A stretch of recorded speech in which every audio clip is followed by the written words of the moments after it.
ಕಾರವಾರ ಭಾಗದಲ್ಲಿ ಅಂತಲ್ಲ ಇಡೀ ಕರಾವಳಿಯಲ್ಲಿ ಮಳೆ ಅನ್ನುವಂಥದ್ದು ಜನರನ್ನ ಒಂದು ರೀತಿ ಹೈರಾಣ ಆಗಿಸ್ಬಿಟ್ಟಿದೆ. ಆರಂಭದಲ್ಲೇ ಮುಂಗಾರು ಚುರುಕು ಪಡ್ಕೊಳ್ತಾ ಇರೋದ್ರಿಂದ ಕರಾವಳಿ ಜಿಲ್ಲೆಗಳಿಗೆ ಮುಂಗಾರಿನ ಎಫೆಕ್ಟ್ ಜೋರಾಗಿದೆ. ಅಬ್ಬರಿಸಿ ಬೊಬ್ಬರಿತಾ ಇದೆ ಕಡಲ ತೀರಗಳು, ಅಲೆಗಳು ಜೋರಾಗ್ತಾ ಇದೆ, ಗಾಳಿ ವೇಗವಾಗಿ ಬೀಸ್ತಾ ಇರೋ ಪರಿಣಾಮ.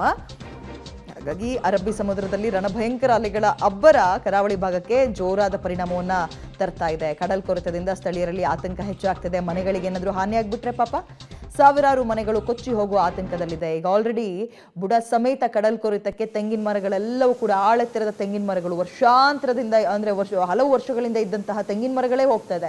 ಇನ್ನು ಸ್ವಲ್ಪ ಮುಂದೆ ಹಾಗೆ ಕಡಲ್ ಕೊರ್ಕೊಂಡು ಬಂದ್ಬಿಟ್ರೆ, ಮಣ್ಣು ಸಮೇತ ಬಂದ್ಬಿಟ್ರೆ ಅಲ್ಲಿರೋ ಮನೆಗಳಿಗೆ ಹಾನಿ ಆಗುತ್ತೆ.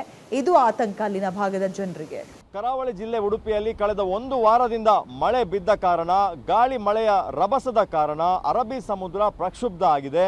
ಇಡೀ ಅರಬ್ಬಿ ಸಮುದ್ರ ಸುಮಾರು ಉಡುಪಿ ಜಿಲ್ಲೆಯಲ್ಲಿ 130 ಕಿಲೋಮೀಟರ್ ಸಮುದ್ರ ಇದೆ.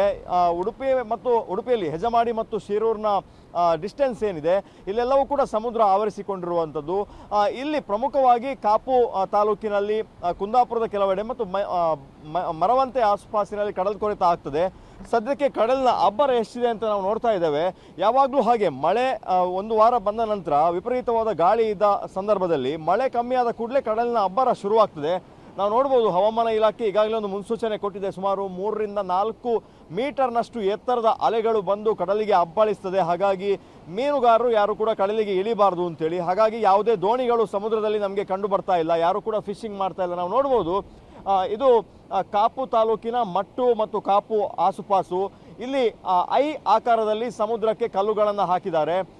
ಹಾಗಾಗಿ ಸಮುದ್ರದ ಬೃಹತ್ತಾದ ಅಲೆಗಳು ಬಂದು ಆ ಐ ಆಕಾರದ ಕಡಲಿನ ಈ ಕಲ್ಲು ಹಾಕಿರುವಂತಹ ಪ್ರದೇಶಕ್ಕೆ ಅಪ್ಪಳಿಸ್ತದೆ. ಹಾಗಾಗಿ ಸ್ವಲ್ಪ ಸೇಫ್ ಅನ್ನಿಸ್ತದೆ ಈ ಭಾಗದಲ್ಲಿ. ನಾವು ನೋಡ್ಬೋದು, ಇದು ಕಳೆದ ಬಾರಿ ಸಮುದ್ರ ಕೊರೆತ ಆದಂಥ ಪ್ರದೇಶ. ಹೊಸ ಕಲ್ಲುಗಳನ್ನು ಹಾಕಿ ಅಲ್ಲಿ ಕಾಂಕ್ರೀಟೀಕರಣ ಮಾಡಿದ್ದಾರೆ. ಆ ಭಾಗದಲ್ಲಿ ಕಡಲು ಕೊರೆತ ಆಗಿತ್ತು. ಲಕ್ಷಾಂತರ ರೂಪಾಯಿ ಇದೇ ಒಂದು 100 ಮೀಟರ್ ವ್ಯಾಪ್ತಿಯಲ್ಲಿ ಸಮಸ್ಯೆ ಆಗಿರುವಂಥದ್ದು. ಕಳೆದ ಬಾರಿ ಕಡಲ್ ಕೊರೆತಕ್ಕೆ ಸುಮಾರು 10 ಕೋಟಿ ರೂಪಾಯಿಯನ್ನು ಆಗಿನ ಸರ್ಕಾರ ಘೋಷಣೆ ಮಾಡಿತ್ತು. ಆದರೆ ಆ 10 ಕೋಟಿ ರೂಪಾಯಿ ಬಿಡುಗಡೆ ಆಗಿಲ್ಲ ಇವತ್ತಿಗೂ ಕೂಡ.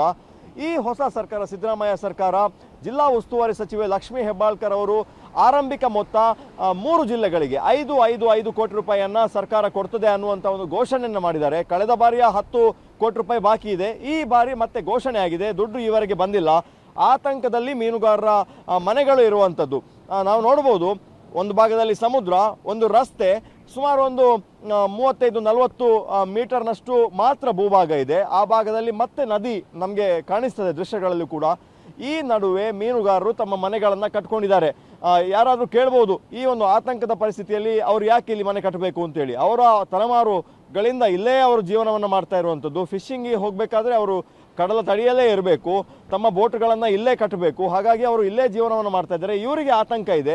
ಹಾಗಾಗಿ ಪ್ರಮುಖವಾದ ಒತ್ತಾಯ ಇರುವಂಥದ್ದು, ಸುಮಾರು ಒಂದು 3-4 ಕಿಲೋಮೀಟರ್ನಲ್ಲಿ ಈ ಥರದೊಂದು ಐ ಆಕಾರದಲ್ಲಿ ಉದ್ದ ಸಮುದ್ರಕ್ಕೆ ಕಲ್ಲುಗಳನ್ನು ಹಾಕಿದ್ದಾರೆ.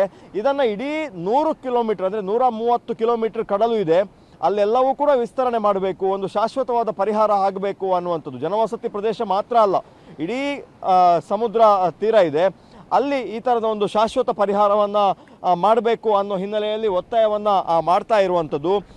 ಈಗ ಆರಂಭಿಕ 5 ಕೋಟಿ ಏನು ಇದು ಬಹಳಷ್ಟು ಕಡಿಮೆ ಮೊತ್ತ ಅನ್ನುವಂಥ ಒತ್ತಾಯವನ್ನು ಸ್ಥಳೀಯ ಶಾಸಕರುಗಳು ಮತ್ತು ಸ್ಥಳೀಯ ಇಲ್ಲಿ ಯಾರು ವಾಸಿಸ್ತಾ ಇದ್ದಾರೆ ಇವರು ಮಾಡ್ತಾ ಇರೋದು.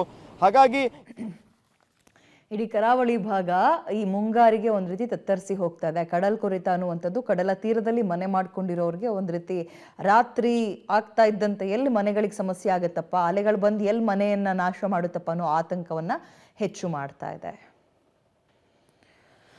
ಓಕೆ, ಕಾರವಾರ ಸೇರಿದಂತೆ ಉಡುಪಿಯಲ್ಲೂ ಕೂಡ ಗಮನಿಸ್ತಾ ಇದ್ವಿ. ನಮ್ಗಳಿಗೆ ದೂರದಲ್ಲಿರುವಂಥವ್ರಿಗೆ ಕಡಲು ಎಷ್ಟು ಚಂದನಪ್ಪ ಸಮುದ್ರ ಅಂತೀವಿ, ಬಟ್ ಸುತ್ತಮುತ್ತ ಮನೆ ಮಾಡ್ಕೊಂಡಿರೋರಿಗೆ ಆ ಸಮಸ್ಯೆ ಅರಿವಿಗೆ ಬಂದಿರುತ್ತೆ.